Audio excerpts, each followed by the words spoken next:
All right, welcome everyone. We're Semblance of Sanity. I'm Caleb. I'm Jacob. And we're here for March Comes In Like a Lion, Season 1, Episode 15. All right. Okay. So we have Ray in his funk at the moment. Mm-hmm. Yep. And he could end up with Shimada 8th Dan's his workshop for Shogi, where he could get into gear, get some training going. And yes, guys, we have been given many corrections about misconceptions surrounding Shimada. He is an 8th Dan. He is not blood related to Harunobu, which I believe we mentioned in the previous episode. No, because the subtitles call him brother, and I took that to be literal, even though I think in previous early stuff they mentioned that Harunobu's an only child. Oh, right. So I should know these things, but also him being an 8th Dan and Ray completely ignoring studying up against him in the most disrespectful way against someone who should easily outclass you in terms of not only experience, not necessarily experience, but just technical ability. Yeah. So I understand now. I understand now. And difference.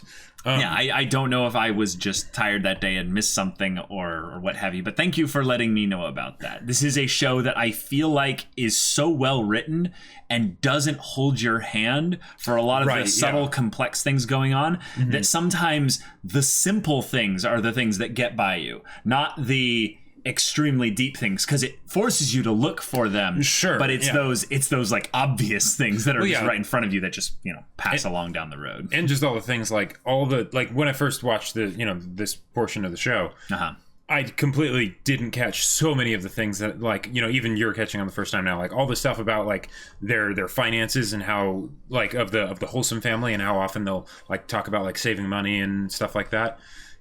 Yeah, I think watching this with another person though helps catch that kind of stuff out. Yeah. But right now this is a lot of good things that can come from Ray having to ask for help. Right. And this has been a huge part of his character, and let's see what comes of that. So without further ado, y'all, let's get into this. All right, everyone, we're going to start the episode in 5, 4, 3, 2, 1 now. Love this opening. Yeah, it's amazing.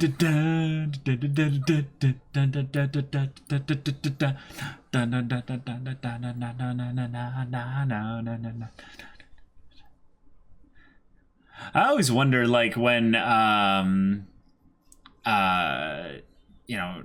Japanese singers sing with this kind of voice, the nasally kind of voice specifically. Oh, right. In the beginning. What's the reasoning specifically behind it, why they find really enjoyable? Because I like it. Mm-hmm. But with the na na na na na na na. Yeah, maybe it's for just general more high energy kind of feel a thing. Good kind of stuff. I mean, I'm sure it's different from person to person, but when I think about After the Rain's Ending, that's a much more somber song. It has a much more slow, I'm not going to try and use any adjectives to describe the voice in that song, but it's much lower pitch. Sure. I just found that the opening for the first core of this show made me feel heavy. This one makes me feel so much more lighter. Yes. And so much more, alive. I don't know. Goes to show how far Ray's come. Yeah. He still needs help, though. Needs help. Yes, definitely. But, we're getting there.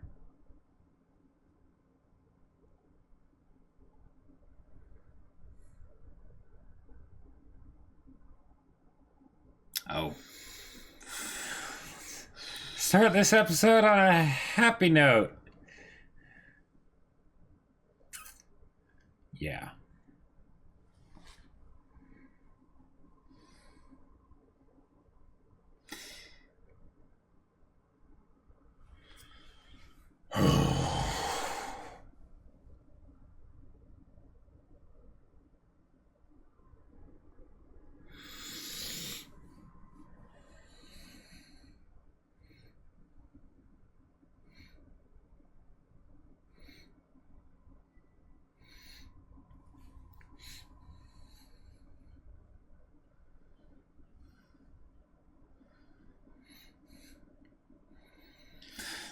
Okay. Yeah.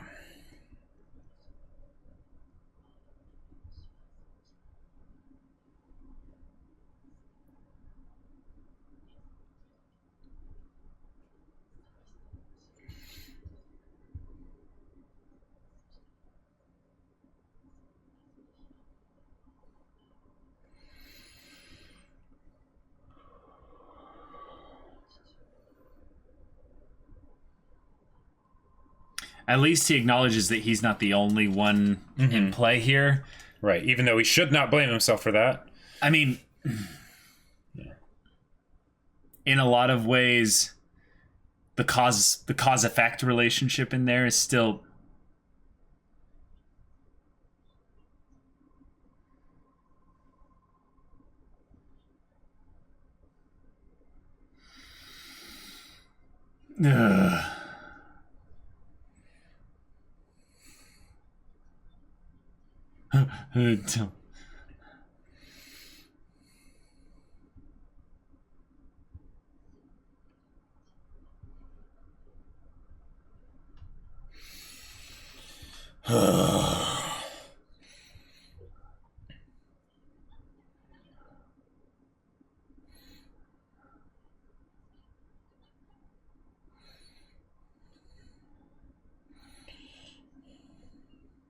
Wow. Yeah.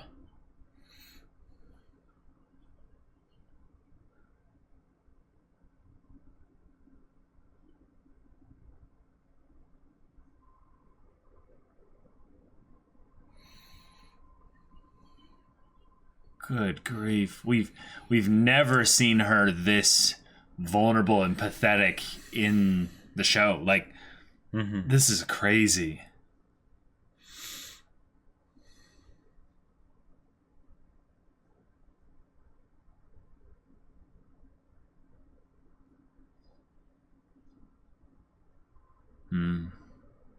Wow. Yeah. Wait, I thought you hadn't seen this episode. Apparently I have. Okay.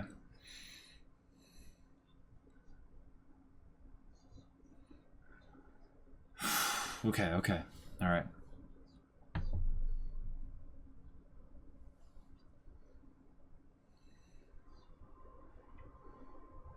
Yep.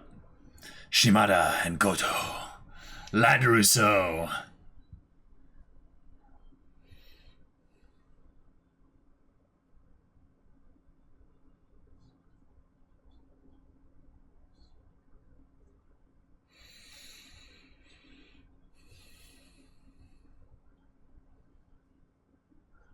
Whoa.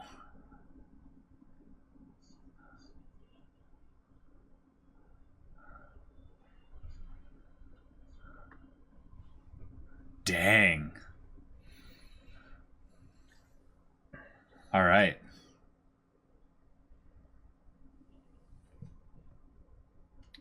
The match.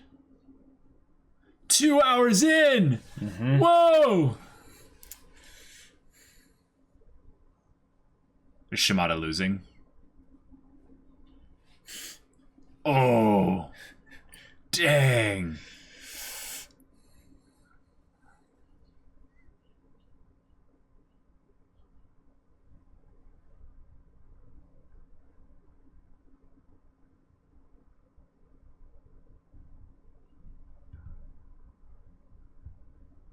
Huh?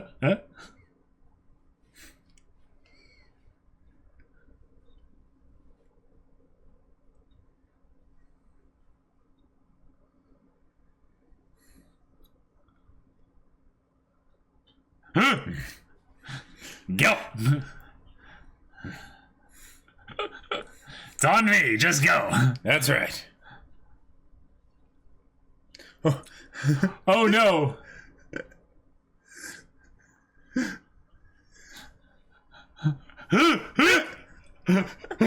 Oh man. This guy. Oh, I love him. Oh. So they're following the moves over here.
Hey, well, at least he's getting interested. I mean, yeah, that's good. I love the classical music in the background. It's like.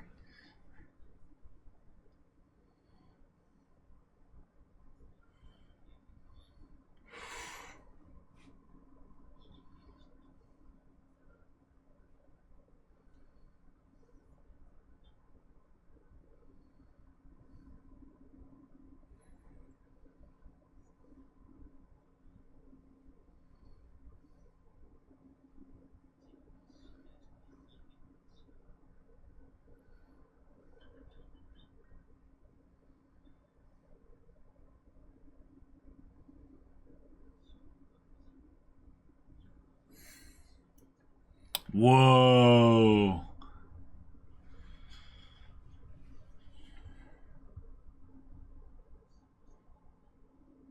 Dang. Yep. Oh.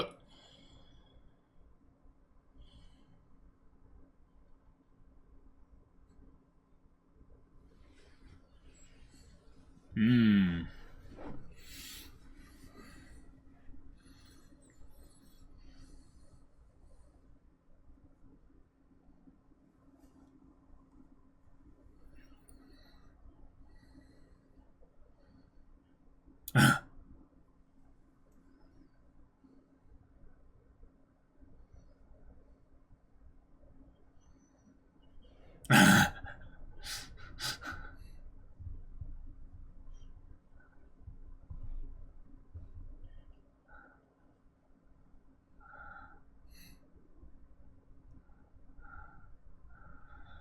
Wow.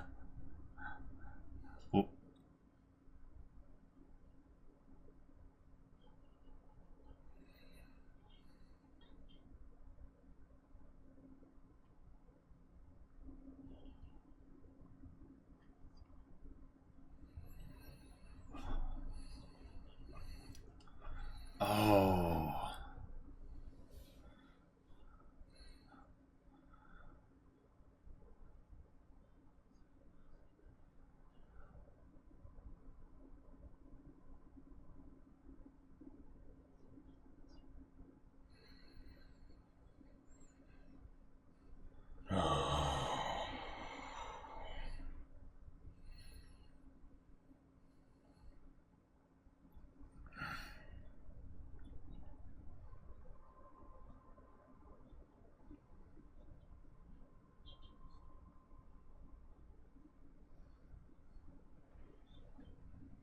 Yes, he is scary.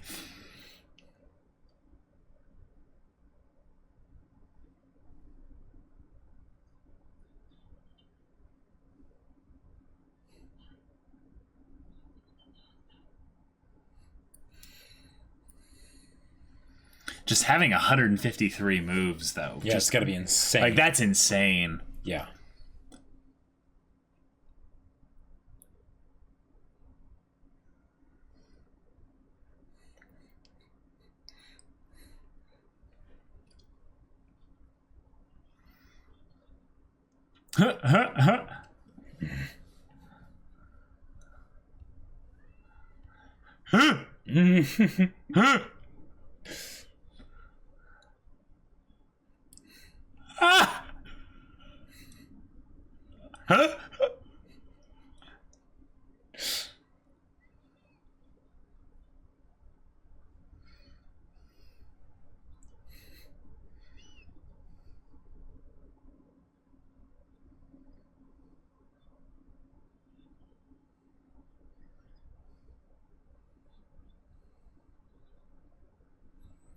Indeed.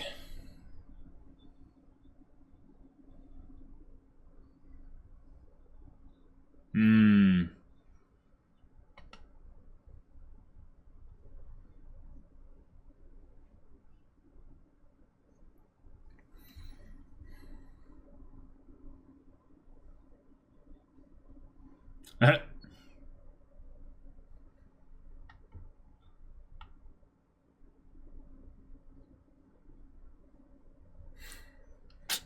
This is true.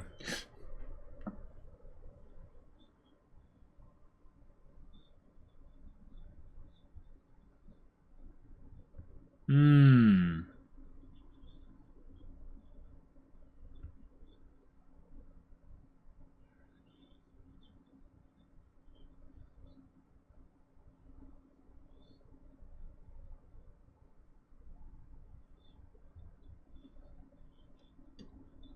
Well, yeah, losses are something that you should get excited about in a lot of ways. That's where Shimada has the right perspective on this.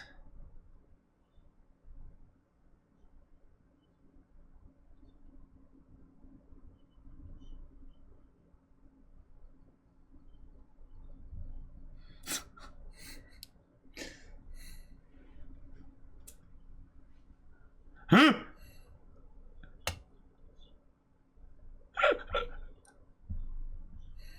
Huh? Huh? Huh?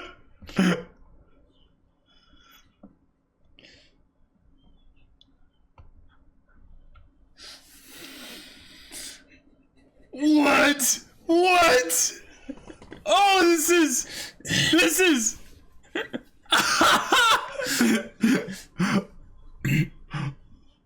that was so cool, yeah.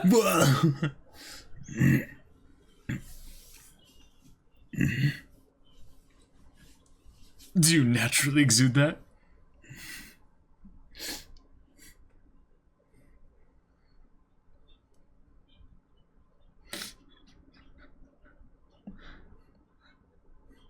You'll be a proper JoJo character.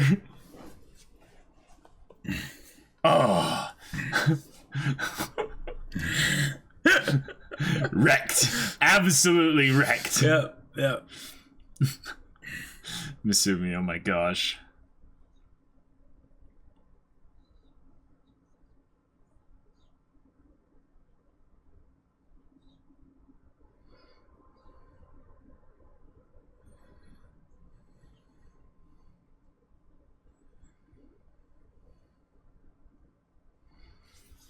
Okay.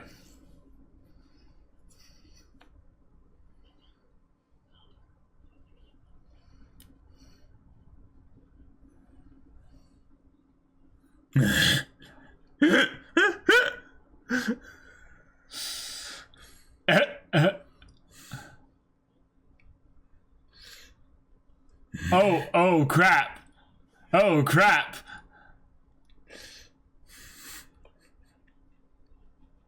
Pressure. Uh-huh.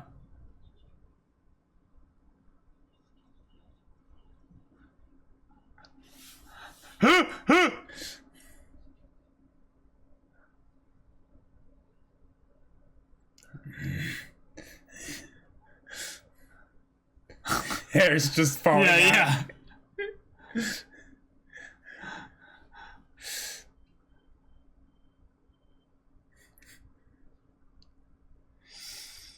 It's not a good one.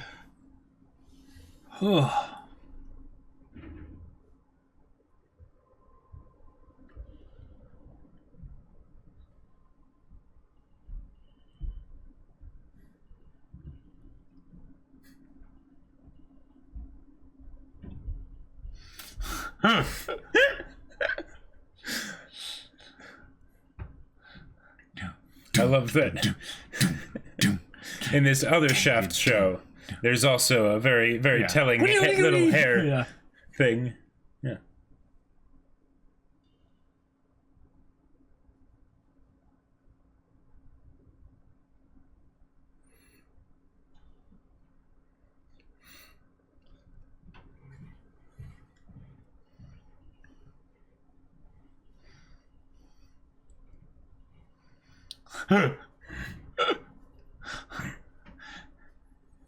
Eight hours later.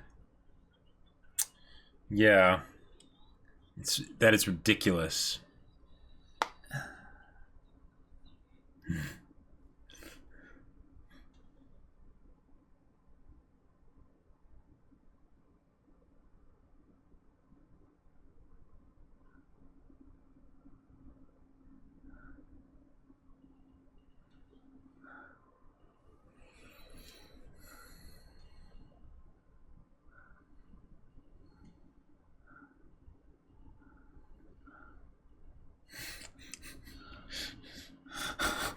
Oh my god! 3 more hours later! What?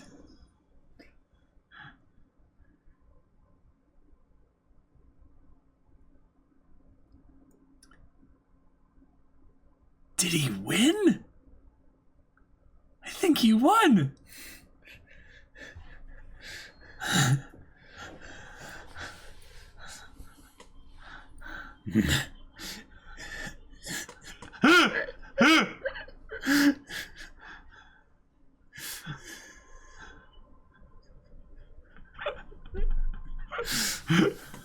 Wow.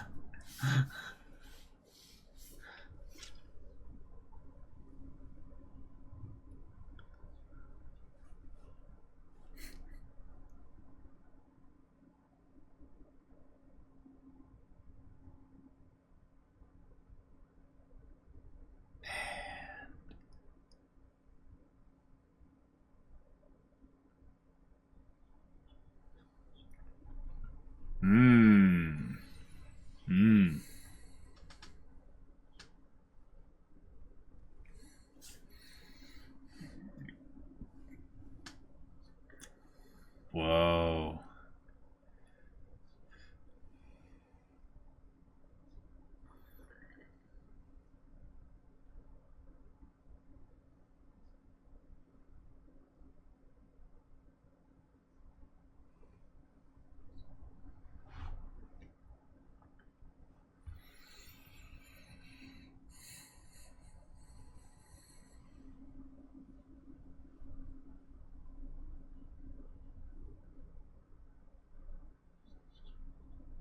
Wow. Yeah. Okay. Mm-hmm.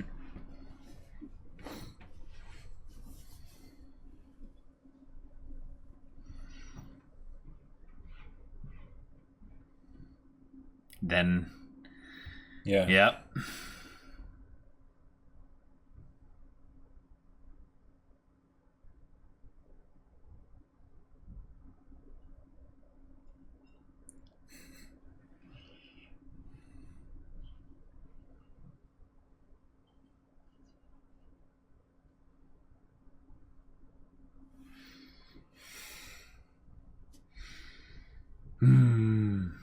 That's cool. Mm-hmm.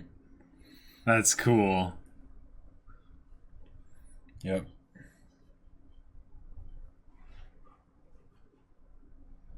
There's something exciting about that because I'll get into the discussion. Yeah. Yeah. Kind of.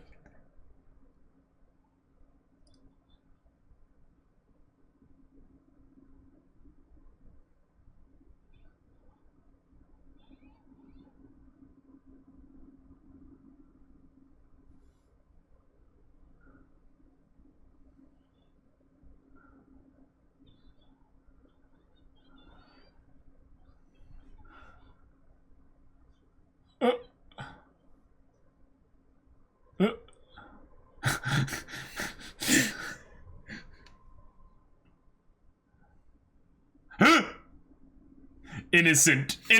Yeah. Has no idea. The imagery of just what is hair's lost in the wind. Yeah. Oh my gosh.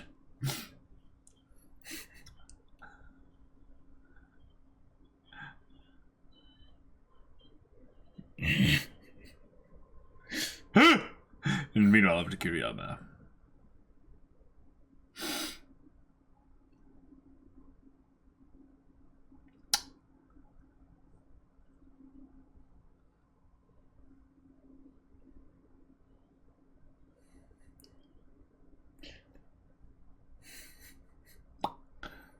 Oh, okay. Yeah. Oh, yeah. Okay. This episode is all over the place. There's a lot of things going on. Mm-hmm. A lot of it is very good. Yep. They covered Kyouko. Uh-huh. They covered Rei. Mm-hmm. They covered Shimada. Mm-hmm. I loved that. Yep. They covered Harunobu. Mm-hmm. They covered in a lot of ways stuff that doesn't cross-pollinate. You know, it's not the kind of things where these concurrent storylines, sure, they bleed into each other, right, have symbolic meanings, but the stuff with Harunobu and Shimada especially like resonated with me, because with Kyouko Like, this is the first time we've seen her in that low of a place, but we knew it had to be there. It's just something that we've never actually, like, given screen time for. Because it says a lot about whatever messed up relationship her and Ray have. Yes. That she was willing to be in that vulnerable place in front of him. Right, because I think she holds so much over him that she doesn't fear she doesn't fear him manipulating her. Right. And it's not what makes her feel safe around him. Right. If anything, she feels like she won the battle over him a long time ago. She doesn't have to fight him anymore. Yeah.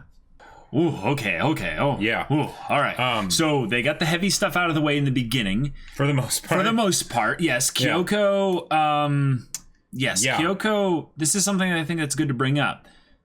This is something that I assumed was a form of... solely a form of abuse that she did. Now, it was, I think, in some context here, but this scene that they showed here from the past was her seeking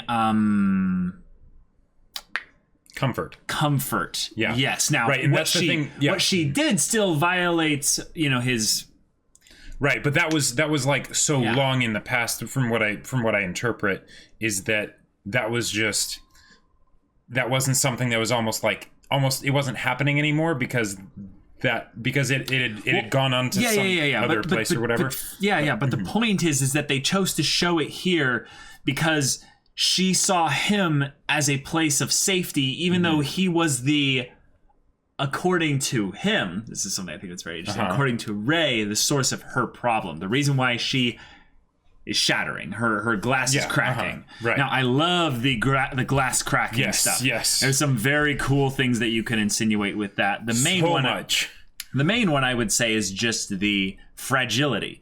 The aspect of she is so terrifying, to us, the audience, and to Ray in a lot of ways, and yet she's actually extremely fragile. Right. And the reason why she's fragile, according to Ray, is because of what he and his foster dad did, which is interesting because, yes, both of you had a hand in this, but no, you shouldn't blame yourself for it. But I find it really interesting that Ray still kind of thinks this now, specifically after having seen her in this, I would say, kind of not a new light, but just kind of where she's at now. Well, I think that's an aspect of the whole, she's a hurricane thing where she'll blow in and then, just wreck things and then there will be this random calm when you're in the eye of the storm, and then it's back to chaos. Misery loves company. So she seeks company from him because of course he's miserable, he's suffering, right? And I think a lot of that is her doing. The thing that's curious about this is they delved deeply into how she sees herself as a failure because of how her father, when she started, not performing as well at shogi, basically said, there are other things at shogi,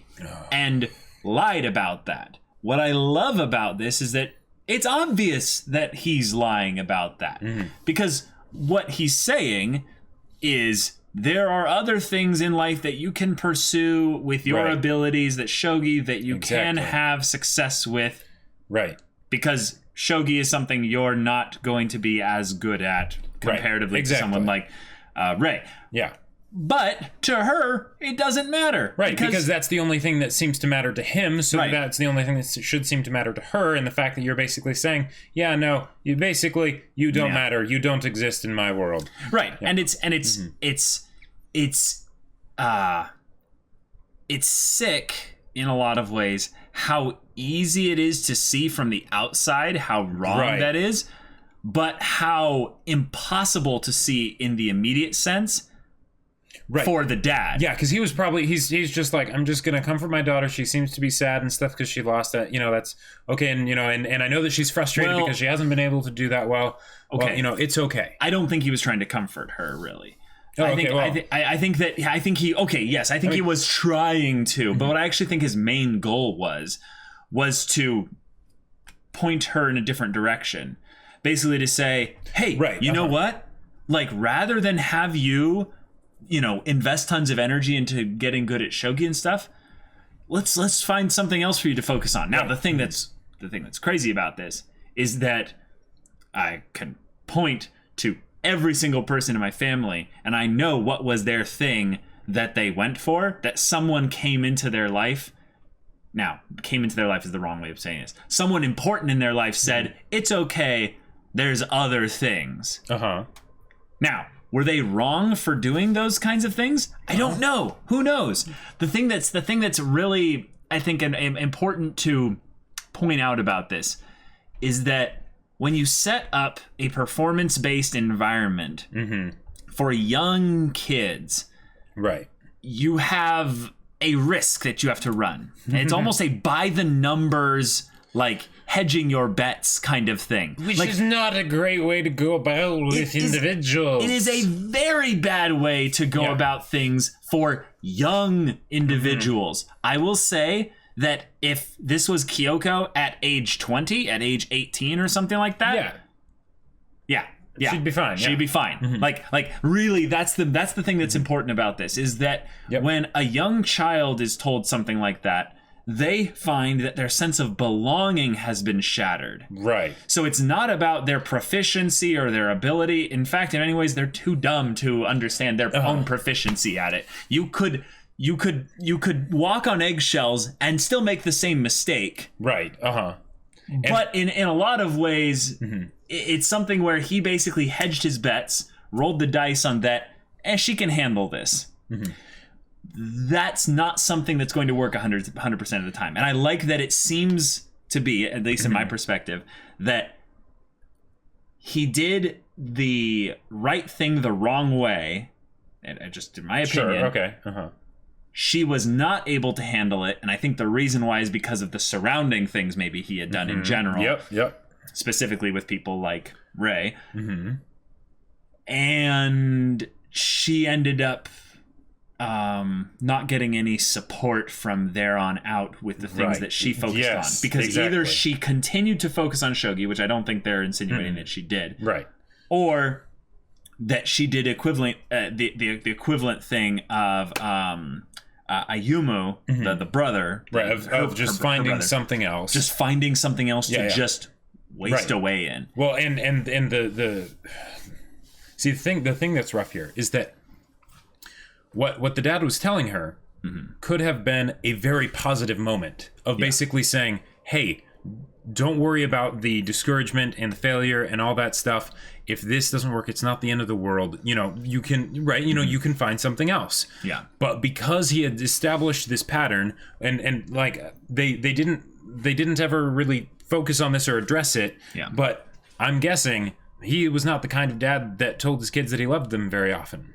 And if he did, it was probably when it was based off of things that they did, not stuff, and that was probably then again specifically revolving around shogi, and he probably didn't tell her that very much afterwards.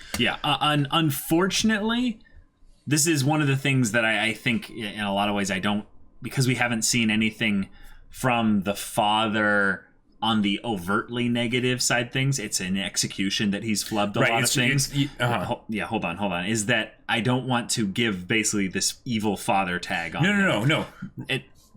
Specifically because I can draw things from my own past where I was Ray. I was good at something that dad liked when I was the oldest. That was easier because I was just older.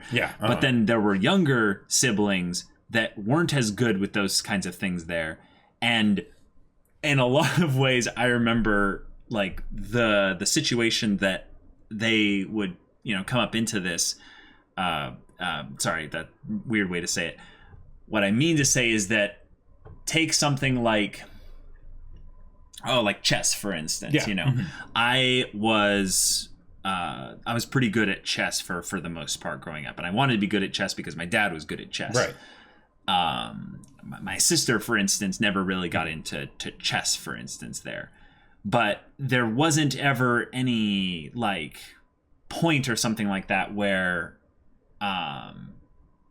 she... I'm trying to describe... Okay, help me out here. Yeah, help me out here.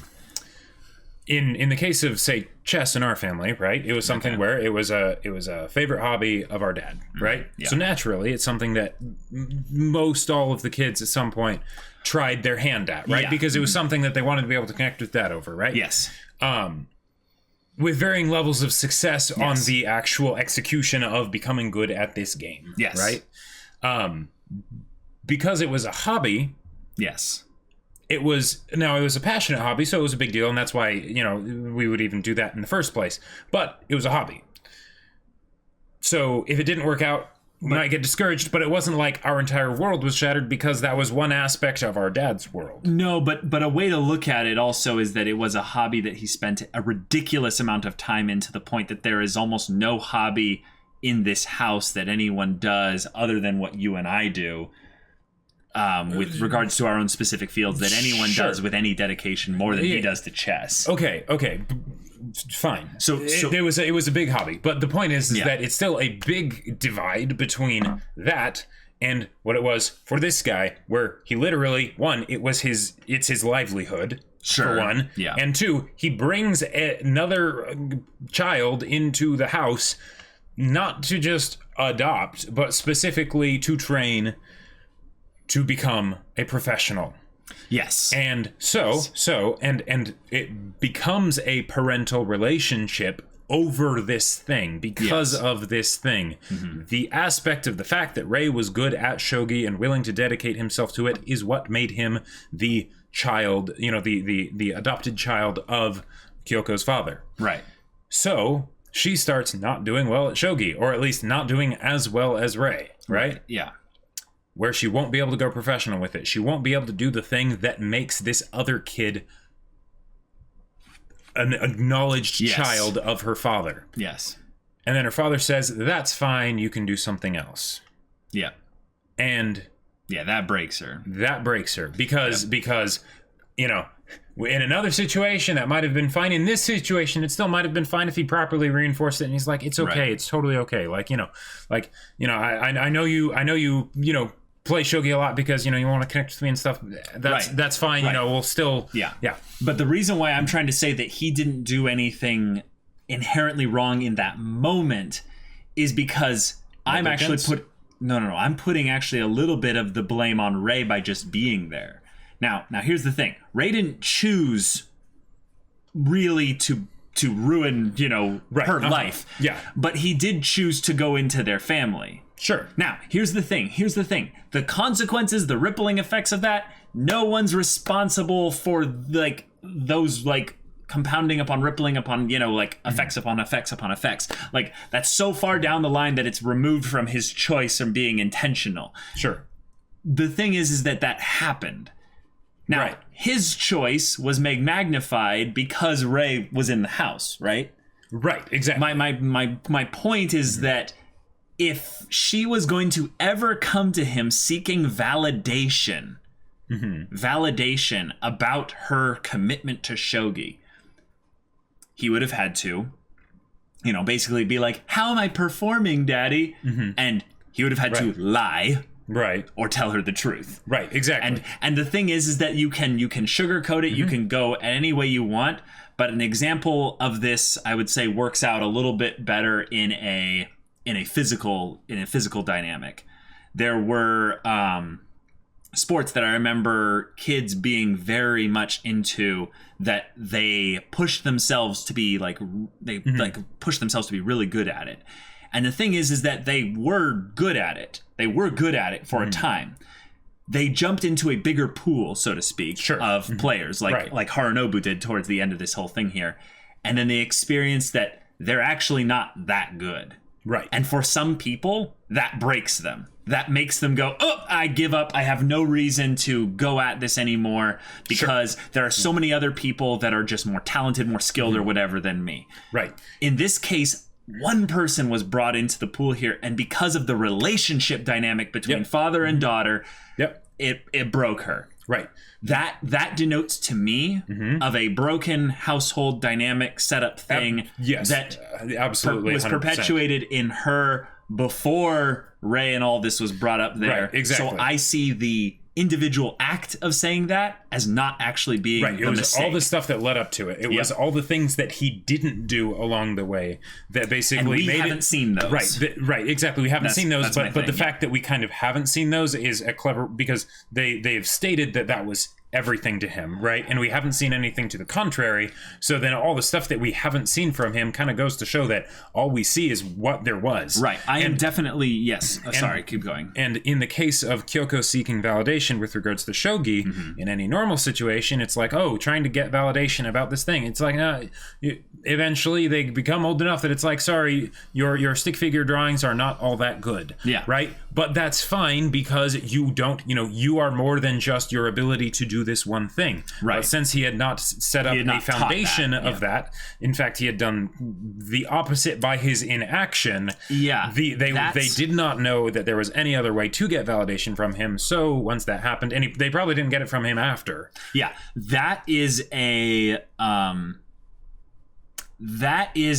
thing that I've struggled with kind of trying to quantify my entire life. I feel like the world has a performance-based mentality with regards to things. Sure. You are going to be regarded better by the environment. Yeah. Competence-based hierarchy. Based on your performance. Now, here's the thing. As a parent, there is a desire I've seen in a lot of parents to create a different environment in the family setting before they get thrust into the real world. Right. That way they don't immediately die. Right. That's the point. Yes. You protect them until they can stand on their own 2 feet. Right. But what I find that a lot of people in family situations deal with is that transitional period where they have to actually prepare their kid for the real world. Now, the thing is that no parent is perfect. No parent knows how to do it because they were all people who had to do this transition thing, and they all did it badly. No one did it perfectly. Yeah. So they're in a lose-lose situation in the respect of how to handle the transition. Because I'm a firm believer in environment over willpower. No. DNA versus It's basically the environment over nature versus nurture. I'm a firm believer in nurture being way stronger than nature in the overall argument. So I think that a lot of it was the family dynamic there. It's just very easy in storytelling to, I think, go, I would say, not in depth into the actual family dynamics that created sometimes the monster child. Okay. And instead just kind of go, oh, the father was a bad father and stuff like that. Okay. And yet I think it's very important to bring out that like there's this no one like specifically like directly being at fault here, and that makes it more interesting and complicated. I would say there is. Okay, sure. Then Ray is directly at fault as well. Like you there's some Ray's responsible for raising Kyouko. No. I'm saying that Kyouko is responsible. I'm saying that they're all responsible. Right. It's her choices when it comes right down to it. But the father certainly made a lot of blunders along the way. Yes. Yeah. And I'm saying that this is something that just kind of, it always rubs me the wrong way in stories, is that it's very common. And I think it's just because March Comes In Like a Lion has this exceptionally high tier of writing and stuff. I'm looking forward to Kyouko having a character arc. Not kind of and it's maybe because I personally haven't liked her so much in the story now, and I'm now having to brace myself to get ready for we brought in Gotou. We all know why Gotou was brought into the story. It's to make the previously least likable character actually somewhat likable here. And now we're bringing in or at least her sympathetic. Vulnerable. Oh, totally. But I think that's potato potato.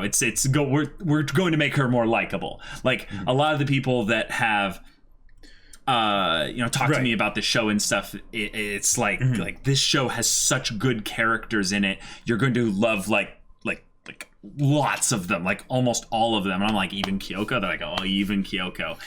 Right. Because so what I see it as is that you grow to understand the characters. Yeah. Because nothing is ever so simple. Now, you have to stop the buck somewhere, because you're not going to have a show that goes on for 10 million episodes. So you're not going to show the genesis of how this person was connected to this person, connected to this person, connected to this person. So eventually it has to stop somewhere. Right? And with the dad, why not? Right?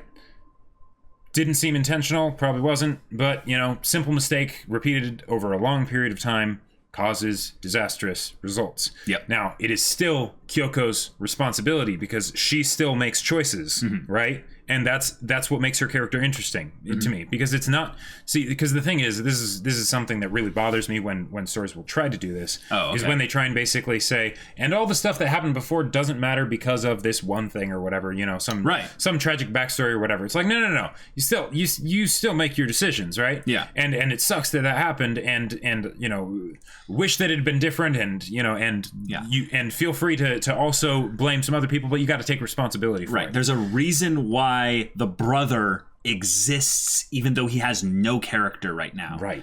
It's to showcase that he got the exact same response and chose different path for this.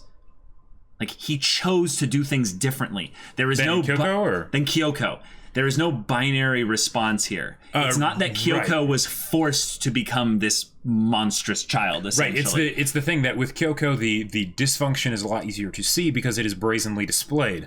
Whereas with Ayumu, it's just something where he just goes into his little corner and no one really probably talks to him or asks him how he's doing or whatever, and it just festers there. If anything, that's the part that's, I would say, a little bit more dark, is that, he, probably is the one, thinking about suicide, on a basis of just having this dead inside, not feeling anything, don't care about anything, no passion, no nothing, a nothing character, essentially. Right. Yep. And she's the one that's this fierce hurricane storm, essentially raging against the problems that she's had by lashing out at everything that she can get that comes in reach. Yes, and I understand that character way more, and it is heartbreaking to watch, as much as you also are like, come on, you can't keep doing this, right? And that's why I am glad that the story is not set with them as kids. She is an adult right now. She's full grown adult. Yeah, I think 21. Yeah, she's 4 years older than Ray. So yeah, she might be 20, but she's probably 21. She's 21. Yeah.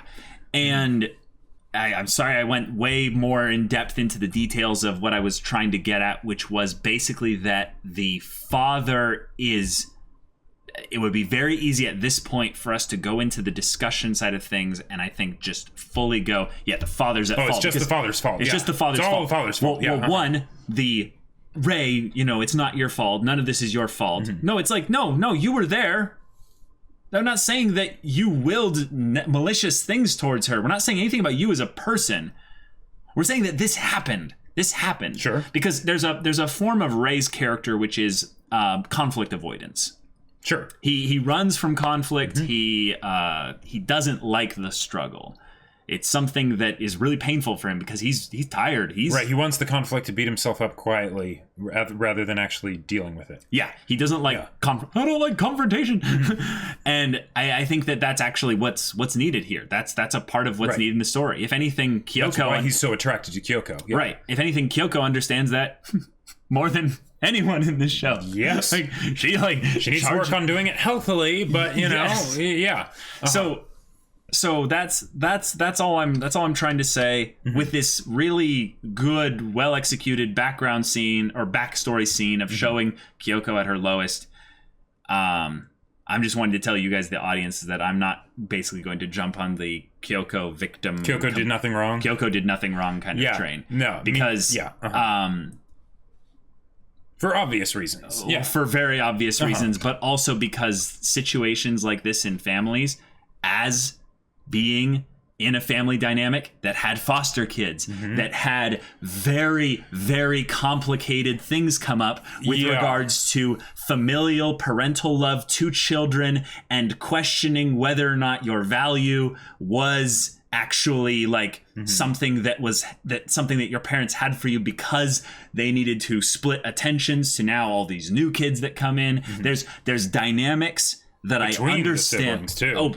Between the siblings, but there's dynamics that I understand on a very personal level, specifically in these situations where the parents mess up, the parents do things imperfectly, and it's sickening to me to blame entirely one party in those types of situations. Thankfully, I mean maybe just from the people that have talked to you about the show and what we've seen so far, they have different opinions or something, but because of how Kyouko was introduced, I don't see that as really being a possibility almost because like I would, if horrible comparison, but I would see that as being more of a thing with like something like, say, Frozen, right? With Elsa and how it's like, oh, it's all her parents' fault because they couldn't just, learn to say accept yourself and don't be afraid of yourself. They gave the worst possible advice and then they died and there you go and it's over, right? Right. But with this, Kyouko definitely played her hand in it too. I'm saying this because we don't get to see the parents in most of these backstory things. Sure. This show has a second season, so I'm sure that they could go, more into things there. But the parents are not around. The parents are not around. This is something that is primarily focusing on the unique and somewhat harsh aspect of Rei and Kyoko's relationship. So I understand that's the focus. I just, for some reason, that's something I needed to bring up. Sure. There's a lot of things that we didn't go into, so let's go into those really quick. Right. Shimada. Yeah. Shimada. Like. Yeah. Okay. Like, so, what do you want to say about it? Well, I was just gonna say, do you not have anything to say about Shimada? Because I'll go and talk. I just have been talking for a while. So. Okay. So I'm not done with Kyouko. Okay. Okay, so we can talk about Shimada and stuff, but with Kyouko, one of the things that I thought was absolutely amazing this episode that they had set up earlier, but this is where they really nailed it home. And it was with the whole idea of Kyouko showing the vulnerability around Rei. Because here's the thing. With any kind of situation like you have with any kind of abusive relationship like this, it is very easy in stories, and I think this is due to lack of research, or just trying to have the story be simple and not actually like delve into it too much and just use it as kind of like a shtick for backstory or whatever, motivation, something, to not go into the fact that it would be messy and complicated. And it's easy to just hear that and be like, okay, yeah, it's messy and complicated. But no, the fact that one, when Kyouko was seeking comfort from Rei, that was when she was about to go move in with this other married guy. Two, that Rei still cares about her, even though he knows that she is, poison, right? Mm-hmm. Yeah. The fact that that she was holding him and she was saying, "Don't even touch me, just don't leave," right? That says a lot about Kyoko's character. The fact that Rei, comforts her and pats her hand or her head or something. Yeah. That's the kind of stuff that breaks my heart, because it goes to show that it's not just the fact that basically that she made him think less of himself and did all of this stuff to poison him, right? But the fact that she actually worked her way into the deepest recesses of his heart so that he really does love her in a way, even though there was all this crap that happened, and all of it malicious, right? That's something that I don't see in other stories. I am so glad that they did that here, and yeah, because it would be great if it was simple, but it's not. Yep. All right, is that your that was basically Kyouko? It. Yeah. Kyouko? Okay. So cool. Shimada. That was I feel like the levity that we needed this episode. Like the whole thing with the battle and the stare down between him and Gotou, and it being so just over the top comedic. and then the whole thing of them having the slugfest, and then him coming out and him like about to collapse just because of the 11-hour match that happened, which the fact that Shogi can even go that long is ridiculous. Yeah, I almost want to question whether or not that's realistic, because you just do the math on 153 moves. Is there no timer to this thing? Maybe not. I don't know. Like, I feel like there'd have to be. Maybe not. I mean, because like 153 moves, you just do the math. Right. That, yeah. Divide 11 hours by 153 moves. That's how long in between moves there was. Now, here's something good to bring up. That's 153 moves per player. That is not 153 moves total. That's 153 moves on each side. Yeah. So that is a decent amount there, but still 11 hours. That's long a bit time. Ridiculous. Yeah, that's about 6,600 minutes, right? Right. Or no, 660 or minutes. Just over what? 2/3 of an hour per 10 moves, so something like that. Yeah. Jeez. So that's 4 minutes per exchange. Yeah. What the heck? Yep. Yeah, thank you. That was some good quick maths there. But I really liked his stuff with Harunobu at the end. I really loved that. Specifically with Harunobu, but having this character who, again, they call him in the subtitles brother. It is capitalized though, so there's that. And it doesn't it's just what Harunobu's calling him, So that whole interaction with them at the end, talking about why, why he wants to help Rei and stuff. It makes me almost wonder. Okay, so. When Harunobu was talking about his past, and the more they bring up this whole idea of him like being in the hospital a bunch as a kid, and the way he's so focused on like kind of making a difference, right? Even though this isn't like Your Lie in April, like waxing eloquently and stuff about it and whatnot, it makes me wonder if Harunobu is really in trouble. And I get the feeling that he is, but if he is, then that sheds new light onto everything that he does. Yes. Now, the fact that he made the correlation between himself when he was younger and Rei now, that I would say that can be dug into a bit, because it's basically saying that it feels like he's trying to kind of live vicariously through Rei, because there's the whole like cat teach shogi book, right? And that's his one thing that he's trying to do. But it seems like the other thing that he's realizing is that, holy crap, this kid is going places, and he's where I used to be, right? And I might not be able to fully go the distance, and go nearly as far as he will. Sure. So I want to see him go far, and I knew what helped me, right? And he saved me, and I don't want to see him waste away the way I was, right? So I want to make sure, potentially in parentheses understood, before I go, that he is able to truly live his life. Yep.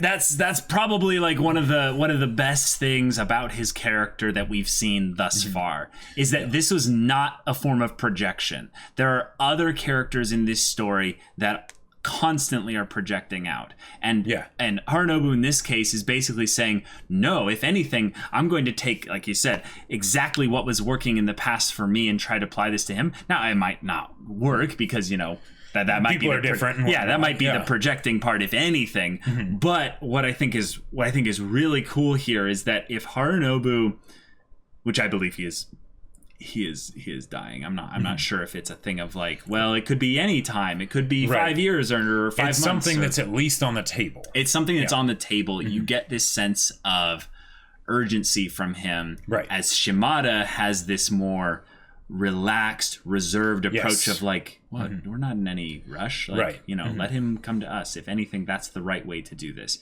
And I get this vibe from Shimada that he understands. He understands the journey because he's been through it. You get the old, the joke about him aging over just, one match and stuff like that. The young people, oh my God.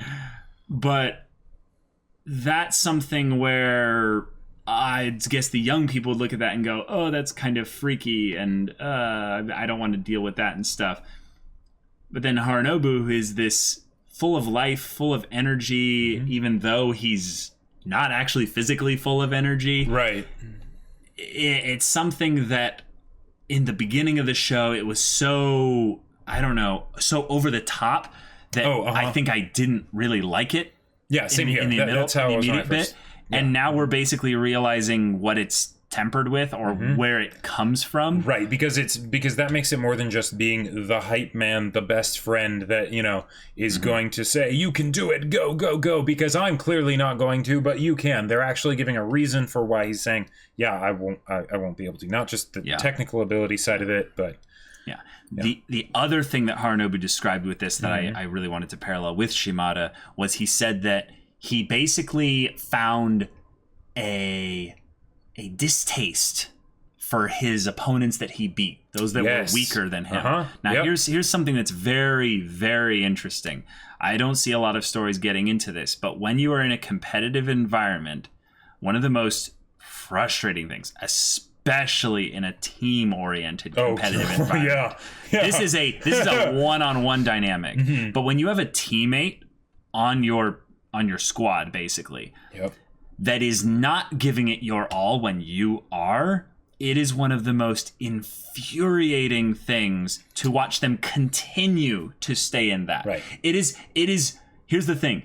As long as there's some rate of increase, almost all the infuriation goes away. Like, it's really crazy how that happens. Like, they might be so far below where the team needs them at skill, but because they're growing, because they're making an effort, you go, I have to reward that. I have to applaud that. It's all good. What Harunobu was saying was that he finally realized that he wasn't alone in that that upper group. But the thing is that Harunobu is not one of the good shogi players in this, thing. That now that they've gone into the ocean, not just in a small pond. He's okay. Like, he's not bad. He's a middle, player and stuff. I think he's able to make money off of it. Yeah. But then you have characters like Shimada and Gotou, like 8th and 9th Dan, like way up at the top and stuff. And we had that little thing with Kiriyama, Rei, where he basically demoted in his mind Shimada from being even someone that he should consider. And it's something where Rei in his mind might see himself as alone in this. Yes. And the thing is, we know how wrong that is. We know how absolutely that he is absolutely not alone, but he totally feels alone in so many different ways. Well, he actually is. Yes, he makes himself be alone. Right. He intentionally takes effort to make himself be more and more alone. In many ways, he's a reverse dysfunction of Kyouko, because Kyouko will destroy everything to make it so that nothing can hurt her, whereas Rei will basically push everything else away and go lock him up in his apartment by himself so that no one can hurt him. Right. So my final tie-in to Shimada with this is the fact that when he loses, he comes out, or they're back on that bench or whatever, and he's like, I'm not going to lose next time. And I'm like, cue the usual sports anime. I'm like, I've heard that in Haikyuu a bunch and stuff before. But who's he talking to? He's talking to Harunobu. Himself. No. Harunobu's right there. I mean, yes, he's talking to himself, but Harunobu's right there. Wait, why is he spending time with Harunobu?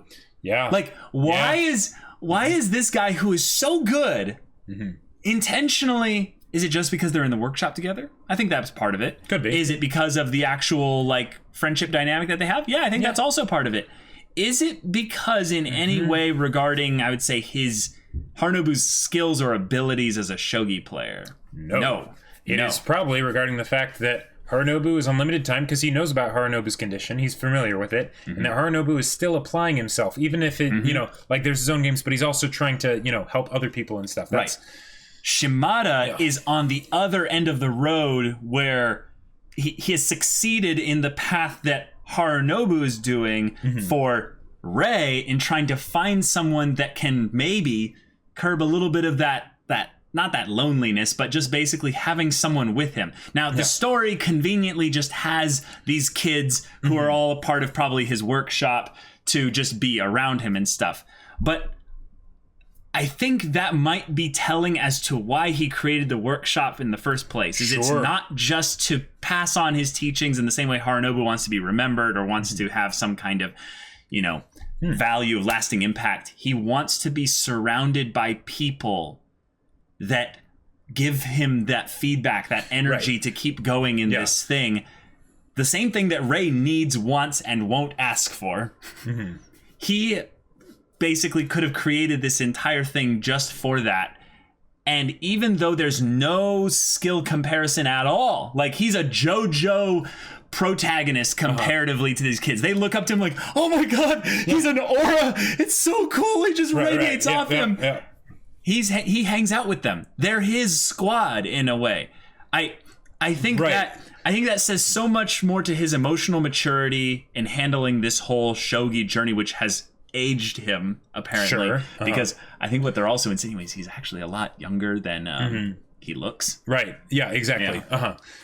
What it feels like is that it's actually in a lot of ways one of the most natural things a person could do, because if you think about us as a species, we do what we do and we try and propagate ourselves, right? So that basically we continue after we're gone because we are aware of our own mortality. Now, usually that happens through procreation, right? Right. In this case, if you're talking about from the realm of not just as human beings, but as shogi players, then it becomes something different. Alexander wept for he had no more worlds to conquer. Harunobu thought that he had no more worlds to conquer until he met Rei. Rei thought that he had just one more world to conquer until, well, he got his face stomped in. Not literally by Gotou, but by Shimada. Shimada is actually getting to that point where he's getting close. And because the idea of just focusing on the short term is probably disheartening. That probably isn't something that helps him give his all. Instead, he's like, okay, alongside that, in addition to applying myself fully, I'm also going to try and raise up the next generation to give them a boost up. Because then it'll take his eyes off his own problems and stuff, and hey, then maybe he'll have that extra fire. He can get that fire that they have and keep himself going strong. Right. But he's going to let them come to him. Right. If the way he's treating this with Rei is the same way he does it with the rest of them, it's something where he's not doing this specifically so that he can have the feeling of being like, I have the most people. Like I have the biggest workshop, or I have the most kids or anything like that. Right. It's that all the kids at this workshop feed that same energy, that culture of going after this thing, even when it's hard, difficult, impossible odds, it's a long journey, whatever. Investing your precious time into it, which is why he hangs out with Harunobu, because Harunobu's time is probably more precious than anybody's. And he still puts it in that's another good point, with no guarantee of results. Yeah, that's another really good point. Yeah. Because I've seen in sport dynamics a hierarchy that ends up based on skill level. Sure. There is a very real thing in Ultimate Frisbee where I've gone into the casual scene, and you see the players step onto the field alone. They have no cohorts or anything like that there. And there's a very real thing where you basically be like, hey, let's throw, let's play together and stuff like that. And based on how you play and how you basically perform on the field and stuff like that, there's a regard for you taking more risks and doing more creative and ridiculous, I would say more aggressive things on the field. Sure. Based on that. And then in terms of like social like interaction and stuff like that for like playing in games and interacting with their team and stuff like that, you like have to prove like a lot in order to get to interact with them on a level playing field. Yeah, competence-based hierarchies. Yes. Yeah. Hey, wait, that's something that ties into the Kyouko thing then. Yep. Okay, that's awesome.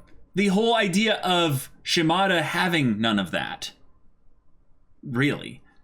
I mean, if anything, his kids build it up. They're just like, oh my god, he's so cool. Right. But I think the idea behind it is that it's the acknowledgement of the competence-based hierarchy, even if you are not at the highest point on the hierarchy, and you're actively working hard to try and climb it. Right, because you have some area of growth. Right, he can work with that, but quite frankly, if Ray were to go into his workshop with the way he's been recently, he would kick him out probably. Even or he just wouldn't help him. Like he would probably, like even if he didn't kick him out, he probably wouldn't be able to help him. Not that he wouldn't necessarily try, but like there wouldn't be much that he could do.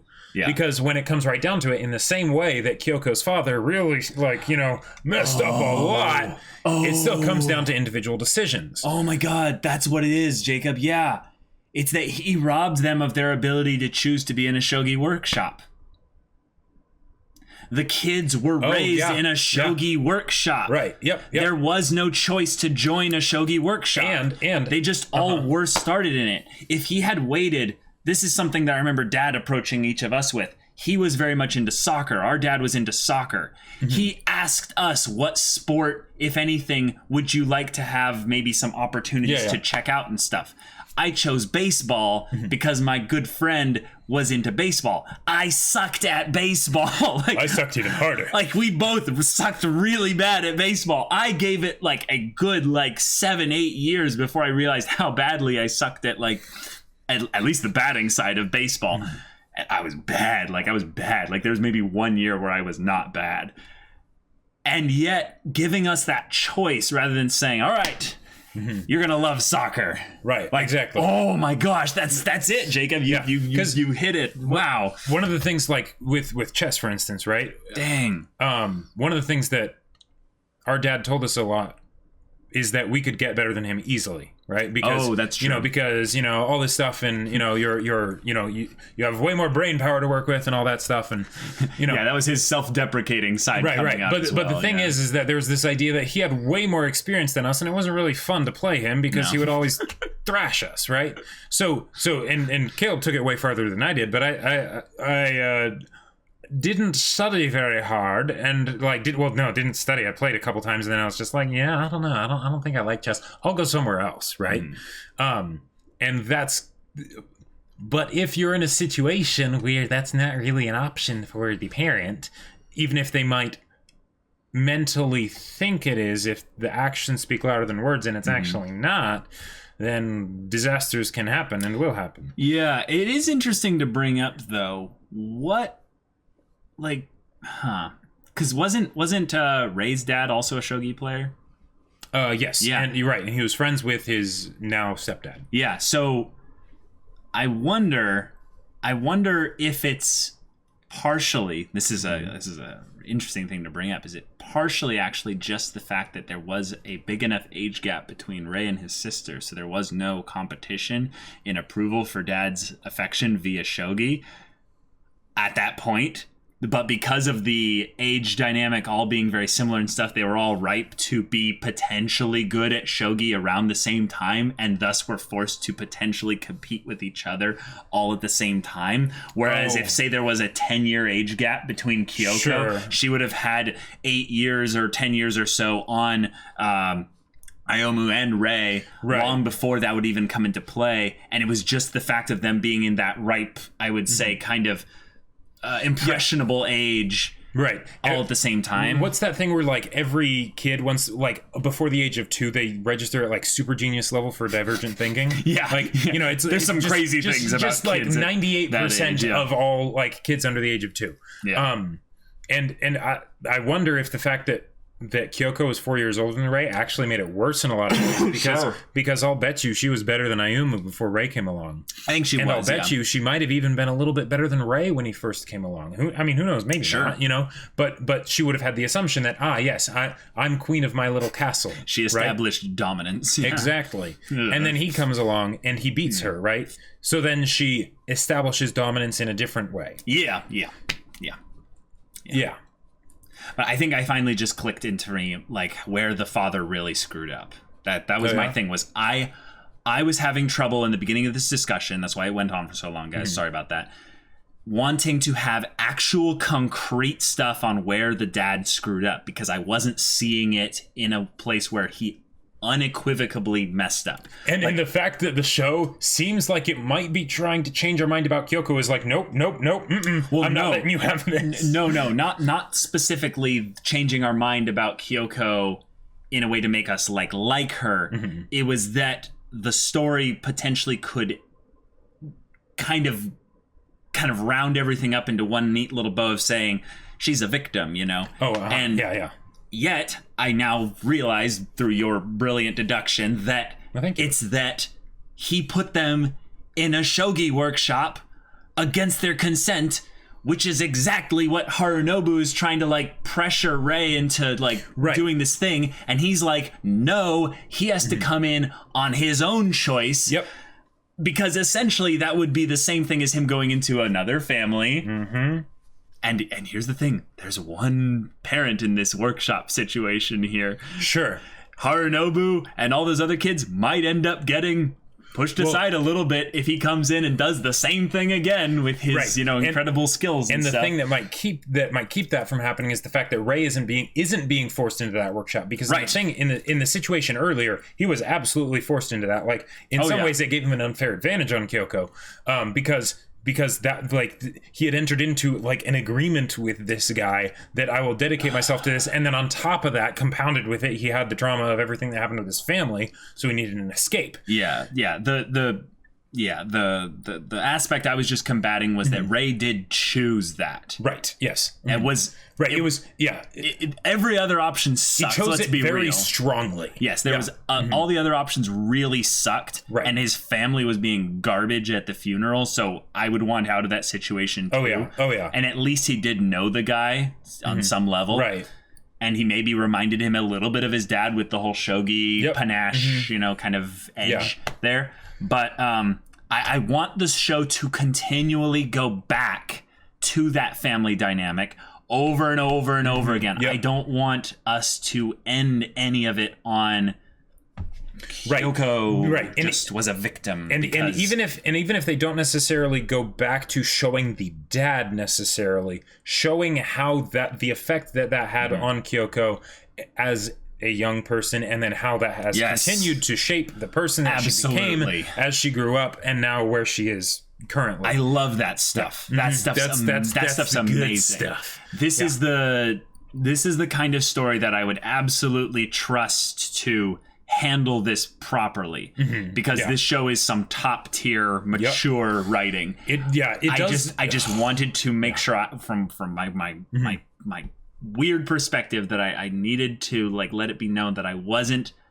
okay with backstory for this whole thing getting this scene and nothing else really later. I don't think it was ever going to do that, but it seemed so different in terms of actual stuff that we've seen from Kyouko specifically. One, it seemed, this is something I don't think they're doing here, but it seemed like they were pseudo retconning the potential for her abusing Rei when she came in through the window those times and stuff. Now you cleverly pointed out that this is probably a thing where it had tapered off down into just that. The predatory nature has died down because she has already established dominance in that sense, and Rei has come to accept it. Yeah, she doesn't need to.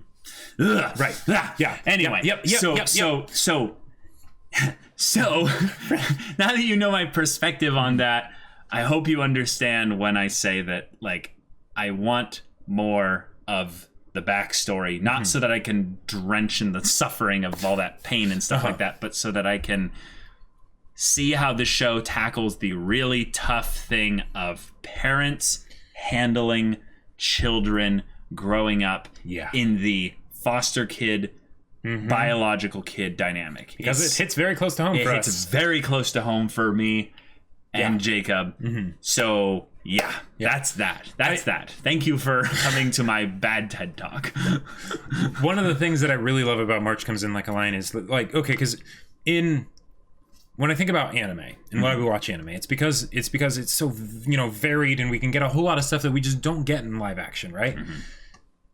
And still, in anime, I love drama. But in anime, because it's anime, a lot of the times there can be that aspect that makes it feel like unrealistic drama, right? Sure. And that can still be fine because it's a story, right? Oh, absolutely. I mean, I love Your Lie in April, right? And that is definitely an artistic show. Oh yeah.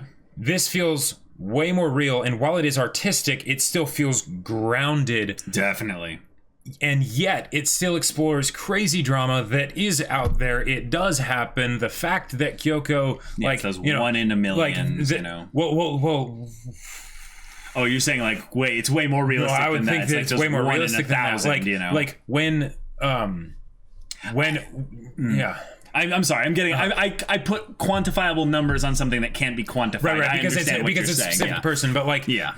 The crazy things that can happen when just, you know, other kids are brought into the home. Yes. It can get crazy. It can get bad, and it's not that it can. It's that it almost always does, especially when. Yeah.